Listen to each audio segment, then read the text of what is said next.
श्रील प्रभुपाद की जय, गुरु गौरांग की जय। तो कल के सत्र में हमने सुना था श्रील प्रभुपाद जी के बाथरूम में शौचालय में सांप आ जाता है और शुद्ध कीर्ति प्रभु इसकी सूचना ब्रह्मानंद प्रभु को देते हैं। ब्रह्मानंद प्रभु रास परायण प्रभु को बुलवाकर उस सांप को मार देते हैं और वे कहते हैं इसके साथ में एक और सांप होगा जो इसका जोड़ा है। ढूंढने पर वह सांप भी निकलता है लेकिन वह भाग जाता है, तो भक्तों के मन में डर बैठ जाता है। प्रभुपाद जी कहते हैं सांप भगवान की आज्ञा से आकर किसी विशेष व्यक्ति को काटता है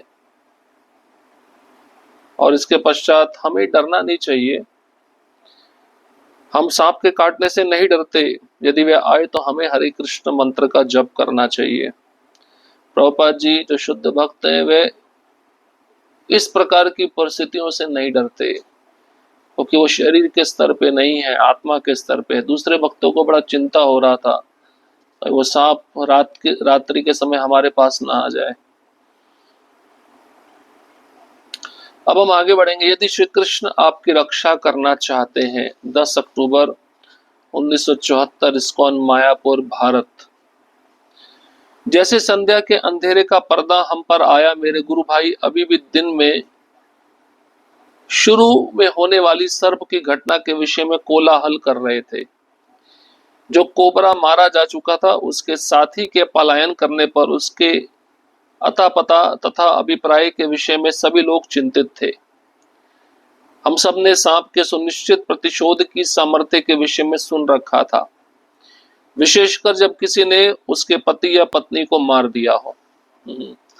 अब ये जो घटना घटी थी सांप की, जब शाम का समय हो गया, अंधेरा होने लगा, तो शुद्ध कीर्ति प्रभु कहते हैं मेरे जितने भी गुरु भाई थे सब चिंतित हो गए, सब डरे हुए थे और इस घटना के विषय में शोर मचाया जा रहा था। कोबरा तो मर गया है लेकिन हम ये भी जानते हैं कि उसके साथ में जो साथी है वो अभी भी जीवित है और उसके अंदर प्रतिशोध का सामर्थ्य है।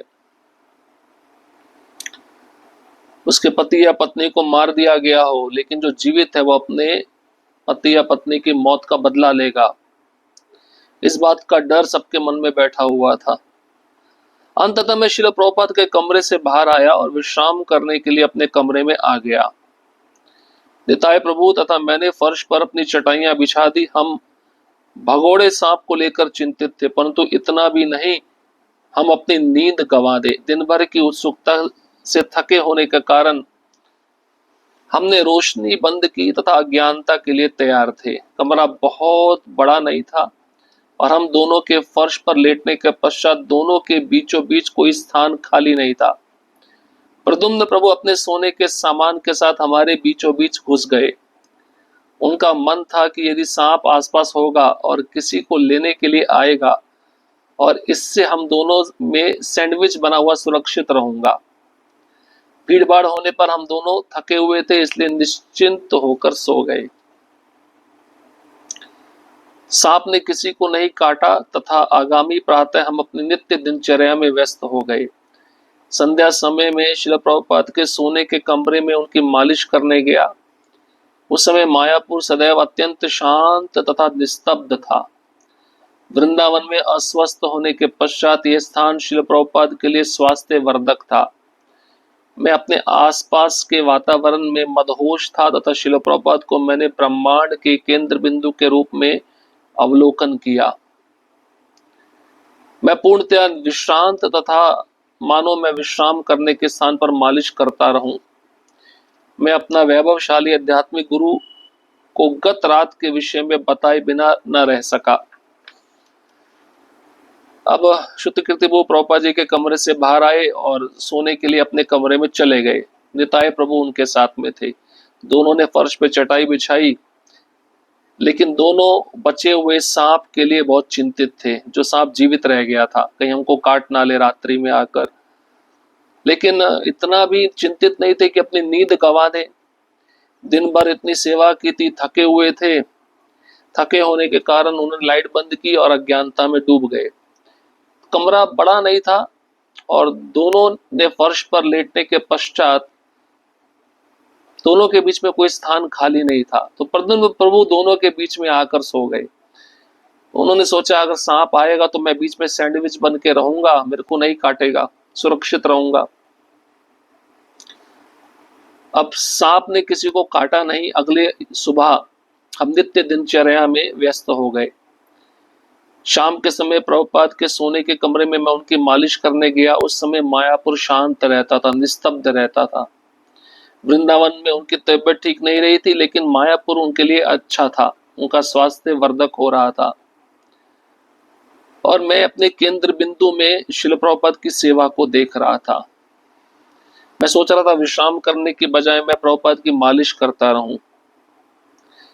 और मैं अपना वैभवशाली आध्यात्मिक गुरु को गत रात के विषय में बताए बिना न रह सका। अब कुछ मन में है शुद्ध कीर्ति बाबू के, वो बोलना चाहते हैं प्रभुपाद जी को। क्या कहते हैं सुनिए। मैंने कहा शिल प्रभुपाद, गत रात जब हम सोने गए तो प्रद्युम्न मेरे तथा निताई के बीच घुसड़ गया ताकि सांप उसको ना काटे। शिल प्रभुपाद हंसने लगे। तो शुद्ध कीर्ति वो बता रहे, प्रभुपाद जी हम सोने गए और हमारे बीच में प्रद्युम्न प्रभु घुस गए।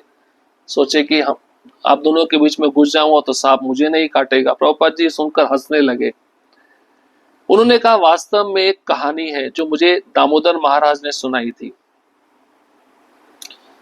यह यहाँ कहीं आसपास की ही घटना है। एक नन्हा बच्चा था, उसे किसी ने श्राप दिया था कि यह सांप द्वारा काटा जाएगा। घर में 5 सदस्य थे और जब वह सोते तो उसे चारों ओर से घेर कर सोते ताकि वह उसे संभावित सर्पों से सुरक्षित रख सकें। परिवार के सदस्य उसकी शैया को घेर कर सोते। एक रात को सांप कमरे में आया और सभी परिवार के सदस्य के चारों से फिसल कर आया और बच्चे को काटा और मारकर चला गया। तो सांप का ये ढंग होता है, यदि आप सांप द्वारा काटे जाने पर मारे जाने के लिए निर्दिष्ट हो तो इससे कोई अंतर नहीं पड़ता आपने सुरक्षा के कितने प्रबंध किए हैं। सांप आपको मारेगा ही, लेकिन हमें इन बातों के लिए चिंतित नहीं रहना चाहिए। यदि श्री कृष्ण आपकी सुरक्षा करना चाहते हैं तो कोई आपको हानि नहीं पहुंचा सकता। यदि कृष्ण आपको मारना चाहते हैं तब कोई आपको बचा नहीं सकता। उन्होंने तुरंत आदेश दिया, ठीक है अब जाओ और विश्राम करो। मैं पूर्ण सुरक्षित अनुभव करता हुआ उनके कमरे से बाहर आ गया। उनके 2 चरण कमल चंदन की लकड़ी के समान सुगंधित हैं, जो ब्रह्मांड के मध्य में स्थित है। मैंने वहां सभी प्रकार के जोखिम से सुरक्षा प्राप्त कर ली है। श्रील प्रभुपाद मैं प्रार्थना करता हूं कि आप सदैव मुझे अपने साथ संबंधित रखें। यह संसार जोखिम भरा स्थान है, क्योंकि यह शंकाओं तथा प्रलोभनों से परिपूर्ण प्रतिदिन मेरी चेतना के सामने से गुजरता है। आप सरलता से उसका वध कर सकते हो। कृपया मुझ पर दया कीजिए तथा सदैव मेरे हृदय पर निरंतर आक्रमण करने वाले सर्प से मेरी रक्षा कीजिए। मैं आपके चरण कमलों का आश्रय लेता हूं। तो प्रभुपाद जी ने कहा मैं तुमको एक कहानी सुनाता हूं। ये कहानी मुझे दामोदर महाराज ने सुनाई थी। यही आसपास गांव की घटना है, सत्य घटना है, ध्यान से सुनो। तो प्रभुपाद जी शुद्ध कीर्ति प्रभु को कहानी सुना रहे हैं सांप के बारे में। एक नन्हा बच्चा था, उसको श्राप मिला था कि इसकी मृत्यु सांप के काटने से होगी। घर के 5 लोग थे। उन 5 लोगों ने सोचा कैसे भी करके हम अपने बच्चे को सांप से बचाएंगे। तो चारों सदस्य मिलकर घेर कर इस बच्चे को सोते थे ताकि सर्प आए, सर्प इस बच्चे को डंक ना मार सके, काट ना सके। और परिवार के सभी सदस्य उसकी शैया को घेर कर सोते थे। एक रात को सांप कमरे में आया और सभी परिवार के सदस्य के चारों ओर से फिसल कर आया और बच्चे को काटा और मारकर चला गया। क्योंकि कृष्ण ने लिखा है इसकी मृत्यु सांप के काटने से होगी, तो कितना भी प्रबंध कर लो बचाने का, वो बच नहीं सकता। तो सांप का ढंग होता है, अगर सांप के द्वारा काटा जाना निश्चित है तो इससे कोई अंतर नहीं पड़ता आपने सुरक्षा के कितने प्रबंध किए हैं। सांप आएगा और आपको मार कर ही जाएगा। लेकिन बाबा जी कहते हैं भक्तों को इन बातों के लिए चिंतित नहीं रहना चाहिए। यदि कृष्ण आपको बचाना चाहते हैं तो कोई आपको नुकसान नहीं पहुंचा सकता, और यदि कृष्ण आपको मारना चाहते हैं तो आपको कोई बचा नहीं सकता।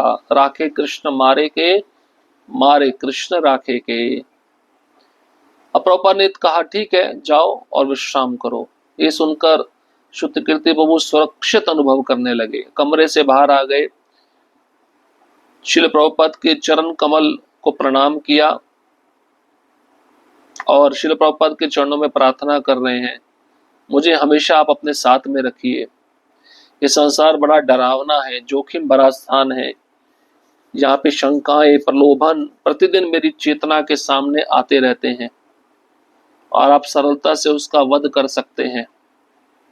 मेरे पे दया कीजिए, सदैव मेरे हृदय पर निरंतर आक्रमण करने वाले सांप से मेरी रक्षा कीजिए। मैं आपके चरण कमलों का आश्रय लेता हूं।